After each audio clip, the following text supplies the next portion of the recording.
Абай сияқты тау тұлғаларымызды кеңінен дәріптеу бізге не береді? Ұлы ойшылдың терең рухани дүниесін, оның есімін жастар санасына қалай сіңіру керек? Дәл қазір студиямызға абайтанушы, зерттеуші, Хакім Абай ғылыми зерттеу орталығының директоры Жабал Шойынбет ағамызды шақырған едік. Аға, қош келдіңіз. Келіңіз, төрлетіңіз. Жабал Алшынбекұлы, бүгін енді өзіңіз білесіз, Абайға арналып ескерткіш бюст ашылып жатыр. Енді дәл осындай жұмыстар арқылы тұлғалар есімін ұрпаққа, қоғамға сіңіре аламыз ба? Әрине сіңіреміз.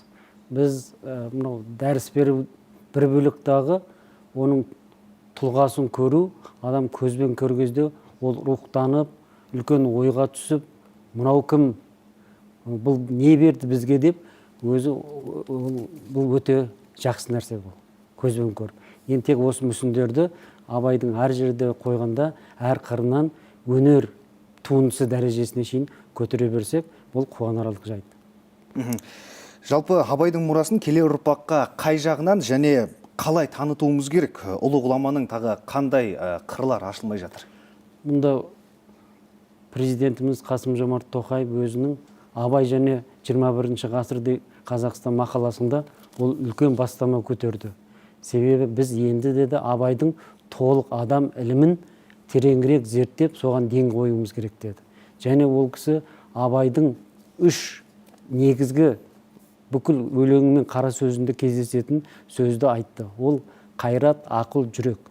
Міне бұл дегеніңіз бір кезде Мұхтар Әуезов армандап айта алмаған нәрсесін менің ұстазым Мекемтас Мырзахметұлы 60 жылдық шығармашылық өмірін арнап толық адам ілімін ашты.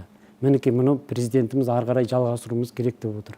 Бұл Абайдың ашылмаған қыры. Яғни біз бұға дейін қазақтың бесіктегі баласынан еңкейген кәрісіне шейін ақын Абайды біледі. Бұл қазақ ұлтының ең жақсы жағы, Абайды сүйеді. Енді бізге керегі Хакім Абай. Яғни қазақтың анау Қорқыт, Парабидан, жырлардан басталған даналығын Абай өзіне сіңіріп, қайтып беріп, Хакім Абай дәрежесіне жетті. Міне біз осы хакімдігін ашуымыз керек. Жақсы, аға, енді сіз ақынның қай қырын зерттеп жүрсіз? Мен Абайдың 1952 жылы Қанғали Сүйіншәлиев деген атамыз бірінші рет Абайдың қара сөздерінен қорғаған. Одан кейін 52 жылдан кейін тәуелсіздік алғасын, алғаш рет ұстазым Мекемтас ағайдың жетекшілігімен Абайдың қара сөздерін зерттеуді бастадым. Соны зерттеп, қорғап, қазір Абайдың қара сөздерін зерттеп жүрмін. Жақсы аға, студияға келіп, тұшымды ақпар бергеніңізге рахмет, сәттілік аға.